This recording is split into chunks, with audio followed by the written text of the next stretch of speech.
বাংলাদেশের গণতন্ত্র ধ্বংস ও বিশ্বের কাছে ভাবমূর্তি ক্ষুণ্ণ করতেই সেনাবাহিনীর বিরুদ্ধে বিদেশি গণমাধ্যমে অপপ্রচার চলছে বলে মন্তব্য করেছেন তথ্য প্রতিমন্ত্রী মোহাম্মদ আলী আরাফাত। বিকেলে বাংলাদেশ প্রেস কাউন্সিল পদক 2023 প্রদান অনুষ্ঠানে তথ্য প্রতিমন্ত্রী বলেন, সেনাবাহিনীকে নিয়ে ডয়েচে ভেলে যে তথ্যচিত্র প্রচার করেছে তা বাংলাদেশের বিরুদ্ধে অপপ্রচার ও ষড়যন্ত্র।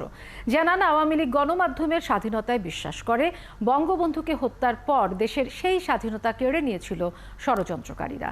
তথ্য প্রতিমন্ত্রী আরও বলেন, ষড়যন্ত্রকারীদের অপপ্রচার কোনো সংস্থা বা ব্যক্তি শেখ হাসিনার বিরুদ্ধে নয়, এটি বাংলাদেশের বিরুদ্ধে।